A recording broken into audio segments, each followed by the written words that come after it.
નમસ્કાર, આકાશવાણી સમાચાર નિકિતા શાહ વાંચે છે. સૌપ્રથમ મુખ્ય સમાચાર. પ્રધાનમંત્રી નરેન્દ્ર મોદી આજે મહારાષ્ટ્રના સાંગોલાથી પશ્ચિમ બંગાળના શાલીમાર સુધી 100મી કિસાન રેલનું પ્રસ્થાન કરાવતા કહ્યું કે સરકાર ખેડૂતોના કલ્યાણ માટે પ્રતિબદ્ધ છે. પ્રધાનમંત્રી નરેન્દ્ર મોદીએ દિલ્હી મેટ્રોની ડ્રાયવર વગર ચાલતી દેશની પ્રથમ ટ્રેનનું ઉદઘાટન કરતા કહ્યું કે સરકાર ભવિષ્યની જરૂરિયાતો અનુસાર શહેરી બુનિયાદી માળખું વિકસિત કરવા પ્રતિબદ્ધ છે. ગુજરાત સહિત 4 રાજ્યોમાં આજથી કોવિડ રસીકરણ અભિયાનના ડ્રાય રનનો પ્રારંભ થયો છે. અને ભારત ઓસ્ટ્રેલિયા વચ્ચે રમાઈ રહેલી બીજી ક્રિકેટ ટેસ્ટ મેચમાં ભારતે મજબૂત પકડ મેળવી છે. સમાચાર જોઈએ વિગતવાર. પ્રધાનમંત્રી નરેન્દ્ર મોદી આજે વિડીયો માધ્યમથી મહારાષ્ટ્રના સાંગોલાથી પશ્ચિમ બંગાળના શાલીમાર સુધી 100મી કિસાન રેલનું પ્રસ્થાન કરાવ્યું. આ પ્રસંગે શ્રી મોદીએ કહ્યું કે કિસાન રેલ સેવા ખેડૂતોની આવક વધારવા માટેની પહેલ છે. તેનાથી કૃષિ સંબંધિત અર્થવ્યવસ્થામાં મોટું પરિવર્તન આવશે. શ્રી મોદીએ કહ્યું કે કિસાન રેલ ખેડૂતોના કલ્યાણ માટે સરકારની પ્રતિબદ્ધતા દર્શાવે છે અને આ સેવા ખેડૂતો કેટલી ઝડપથી નવી તકો અપનાવવા તૈયાર છે તેની સાબિતી પણ આપે છે. શ્રી મોદીએ કહ્યું કે ભારતીય કૃષિ સંસ્કૃતિમાં નવી ટેકનોલોજીનો સમન્વય કરાઈ રહ્યો છે. કિસાન રેલ અને કૃષિ ઉડાન જેવી સેવાઓ દ્વારા ખેડૂતો પોતાના ઉત્પાદનો અન્ય રાજ્યોમાં વેચી શકશે. તેમણે કહ્યું કે સરકાર સ્ટોરેજ સંબંધિત માળખાકીય સુવિધાઓ તથા કૃષિ ઉત્પાદનોનું મૂલ્ય સંવર્ધન કરતા પ્રોસેસિંગ ઉદ્યોગોને પ્રાથમિકતા આપી રહી છે, જે અંતર્ગત mega food park, cold chain storage infrastructure, agro processing cluster જેવા પ્રોજેક્ટ મંજૂર કરાયા છે. માઇક્રો ફૂડ પ્રોસેસિંગ ઇન્ડસ્ટ્રીને 10,000 કરોડ રૂપિયાની ફાળવણી કરાઈ છે.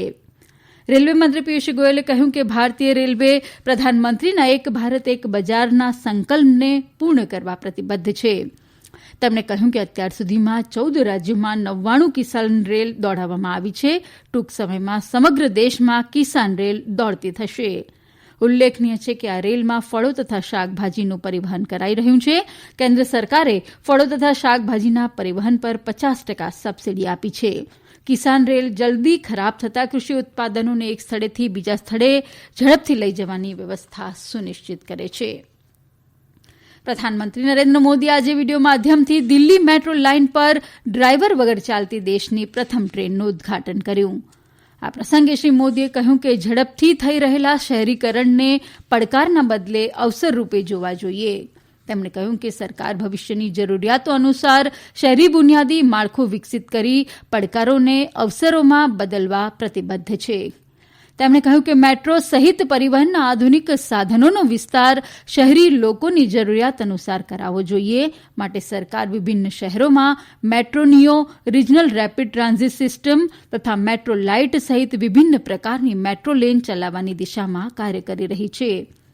મેટ્રો સેવાઓના વિસ્તરીકરણ માટે મેક ઇન ઇન્ડિયાના મહત્વ પર ભાર મૂકતા તેમણે કહ્યું કે આનાથી ખર્ચ ઘટશે, વિદેશી નાણું બચશે અને દેશના લોકોને વધુ રોજગાર મળશે. આ ઉપરાંત શ્રી મોદીએ એરપોર્ટ એક્સપ્રેસ લાઇન પર નેશનલ કોમન મોબિલિટી કાર્ડ સેવાનું પણ ઉદઘાટન કર્યું. તેમણે કહ્યું કે આધુનિકીકરણ માટે ઉચ્ચ સ્તરીય સુવિધા ઉપલબ્ધ કરાવવી આવશ્યક છે. આ નેશનલ કોમન મોબિલિટી કાર્ડ આ દિશામાં મોટી પહેલ છે. પ્રધાનમંત્રી નરેન્દ્ર મોદી આવતીકાલે વિડીયો કોન્ફરન્સિંગના માધ્યમથી પૂર્વીય સમર્પિત માલવાહક કોરિડોરના ન્યૂ ભાવપુર ન્યૂ ખુર્જા વિભાગનું ઉદઘાટન કરશે. ઉત્તર પ્રદેશમાં બનનારા આશરે 351 કિલોમીટર લાંબા કોરિડોર વિભાગ માટે આશરે 5,750 કરોડ રૂપિયાનો ખર્ચ થશે. આ કોરિડોર ખુલવાથી સ્થાનિક ઉદ્યોગો માટે નવી સંભાવનાઓ ઊભી થશે. આ કોરિડોરના બનવાથી હાલની કાનપુર દિલ્હીની મુખ્ય લાઇન પર વાહન વ્યવહાર ઘટશે અને રેલગાડીઓ ઝડપથી ચાલશે. આ કાર્યક્રમ દરમિયાન પ્રધાનમંત્રી પ્રયાગરાજમાં કોરિડોરના સંચાલન નિયંત્રણ કેન્દ્રનું પણ ઉદઘાટન કરશે. આ સમાચાર આપ આકાશવાણી પરથી સાંભળી રહ્યા છો. વધુ સમાચાર કોરોના અંગેના સંદેશ બાદ. કોવિડથી બચવાના મહત્વપૂર્ણ 3 ઉપાય: માસ્ક પહેરો, 2 ગજનું સલામત અંતર જાળવો અને હાથ સાફ રાખો.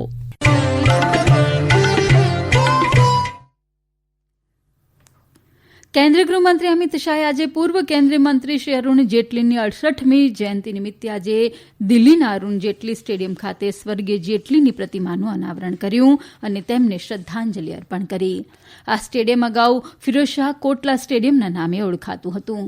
આ પ્રસંગે શ્રી શાહે જણાવ્યું કે સ્વર્ગીય જેટલી વિશિષ્ટ સાંસદ હતા તથા તેમણે અનેક ક્ષેત્રોમાં ઉત્કૃષ્ટ કાર્ય કર્યું હતું. તેમણે કહ્યું કે ક્રિકેટને પ્રોત્સાહન આપવા તેમણે આપેલું યોગદાન ભૂલાશે નહીં. તેમણે કહ્યું કે શ્રી જેટલી તેમના આક્રમક ભાષણોમાં પણ હંમેશા સંસદની ગરિમા જાળવી રાખતા હતા. અન્ય એક કાર્યક્રમમાં નાણામંત્રી નિર્મલા સીતારમણે આજે નવી દિલ્હીના અરુણ જેટલી પાર્કમાં સ્વર્ગીય જેટલીની અર્ધ પ્રતિમાનું અનાવરણ કર્યું. ગુજરાત સહિત 4 રાજ્યોમાં આજથી કોવિડ રસીકરણ અભિયાનના ડ્રાય રનનો પ્રારંભ થયો છે. પ્રથમ તબક્કામાં ગુજરાત, આંધ્રપ્રદેશ, પંજાબ અને આસામમાં 2 દિવસીય ડ્રાય રનનો પ્રારંભ કરાયો છે. આ ડ્રાય રનનો હેતુ કોવિડ રસીકરણ પ્રક્રિયા માટે બનાવાયેલા માળખાની તૈયારી જોવાનો છે, જેનાથી વાસ્તવિક રસીકરણ પહેલા સમગ્ર પ્રક્રિયામાં રહેલી ખામીઓની ઓળખ કરી તેને દૂર કરી શકાય.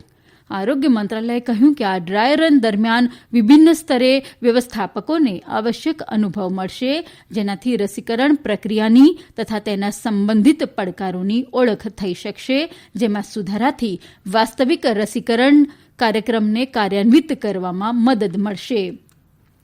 આરોગ્ય મંત્રાલયે કહ્યું કે આ અભ્યાસ દરમિયાન રસીકરણ બાદ સંભવિત આડઅસરોના વ્યવસ્થાપન પર વિશેષ ધ્યાન અપાશે તથા બ્લોક અને જિલ્લા સ્તરે દેખરેખ અને સમીક્ષા પર પણ ધ્યાન અપાશે. આ અભ્યાસ દરમિયાન મળેલી જાણકારી અને સૂચનો રાજ્યો તથા કેન્દ્રીય આરોગ્ય મંત્રાલયને અપાશે. ભારત અને ઓસ્ટ્રેલિયા વચ્ચે રમાઈ રહેલી બીજી ક્રિકેટ ટેસ્ટ મેચમાં ભારતે મજબૂત પકડ મેળવી છે. ટેસ્ટ મેચના આજે ત્રીજા દિવસે ઓસ્ટ્રેલિયન ટીમ બીજી ઇનિંગમાં 6 વિકેટ ગુમાવી માત્ર 133 રન જ બનાવી શકી હતી. ભારતે ઓસ્ટ્રેલિયા સામે 131 રનની સરસાઈ મેળવી લીધી છે. પ્રથમ દાવમાં ભારતે 326 રન બનાવ્યા હતા. કપ્તાન અજિંક્ય રહાણે સૌથી વધુ 112 અને રવિન્દ્ર જાડેજાએ 57 રન કર્યા હતા. ઓસ્ટ્રેલિયાની બીજી ઇનિંગની શરૂઆત ખરાબ રહી હતી અને માત્ર 100 રનમાં જ ઓસ્ટ્રેલિયાએ 6 વિકેટો ગુમાવી દીધી હતી. રમતગમત મંત્રાલયે દેશમાં રમતગમતના કાર્યક્રમો યોજવા માટે માનક સંચાલન પ્રક્રિયા એટલે કે એસઓપી જાહેર કરી છે. આ એસઓપીમાં જણાવ્યા અનુસાર આયોજન સમિતિ તમામ ખેલાડીઓ અને સહાયક કર્મચારીઓને માર્ગદર્શન આપવા તથા દેખરેખ રાખવા દરેક રમતગમત સ્પર્ધા માટે કોવિડ ટાસ્ક ફોર્સ બનાવશે. આ ટાસ્ક ફોર્સ ગૃહ મંત્રાલય અને આરોગ્ય અને પરિવાર કલ્યાણ મંત્રાલય દ્વારા જાહેર કરાયેલા નિયમો અને અન્ય માર્ગદર્શિકાના અમલીકરણ માટે જવાબદાર રહેશે. રમતગમત મંત્રાલયની યાદીમાં જણાવાયું છે કે તમામ હોદ્દેદારો સાથે પરામર્શ બાદ આ માર્ગદર્શિકા તૈયાર કરાઈ છે. આઉટડોર રમતો માટે સ્ટેડિયમની કુલ ક્ષમતાના મહત્તમ 50% દર્શકોને જ મંજૂરી આપવામાં આવશે. મંત્રાલયે કહ્યું કે પ્રવેશવાના તથા બહાર નીકળવાના દરવાજા અને બેઠક વિસ્તારોમાં સીસીટીવી કેમેરાથી દેખરેખ રાખવાની યોજના છે. આયોજન સમિતિ વ્યક્તિગત રક્ષણાત્મક ઉપકરણો જેવા કે face cover, mask, face shield, PP અને સેનિટાઇઝર, સાબુ જેવી ચીજોની યોગ્ય વ્યવસ્થા કરશે. કેન્દ્ર શાસિત પ્રદેશ જમ્મુ કાશ્મીરમાં ગ્રામીણ વિકાસ અને પંચાયત રાજ સચિવ શીતલ નંદાએ આજે જમ્મુમાં પંચાયત ભવન ખાતેથી સરપંચોની ત્રીજી બેચને ઝંડી બતાવી રવાના કરાવી. આ સરપંચોને 5 દિવસના પ્રશિક્ષણ માટે ઉત્તરાખંડ મોકલાયા છે. અમારા પ્રતિનિધિ જણાવે છે કે આ પ્રશિક્ષણ દરમિયાન નવા સરપંચો અનુભવી સરપંચો સાથે વિચાર વિમર્શ કરશે તથા ઉત્તરાખંડના મુખ્ય કાર્યક્રમોની કામગીરી અંગે જાણકારી મેળવશે. હવામાન વિભાગે કાલથી 1 જાન્યુઆરી સુધી સમગ્ર ઉત્તર ભારતમાં શીતલહેરની આગાહી કરી છે. હવામાન વિભાગ અનુસાર ઠંડા શુષ્ક પવનોના કારણે ઉત્તર ભારતમાં લઘુત્તમ તાપમાનમાં ઘટાડો થશે. હવામાન વિભાગના ડોક્ટર આર.કે. જેનામાનીએ કહ્યું કે કાલથી દેશના ઉત્તરી ભાગમાં ભારે ઠંડી પડવાનો પ્રારંભ થશે. તેમણે ઠંડીથી બચવા લોકોને ઘરમાં રહેવા તથા પર્યાપ્ત માત્રામાં ગરમ પ્રવાહી પદાર્થ લેવાની સૂચના આપી છે.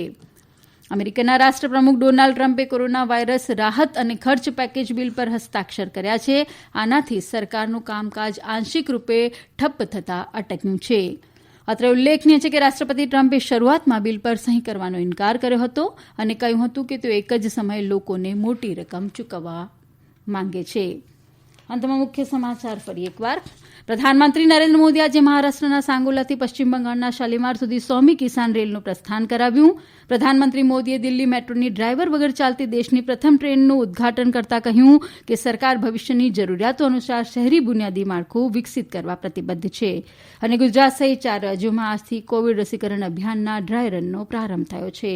આ સાથે આકાશવાણી પરથી સમાચાર પૂરા થયા.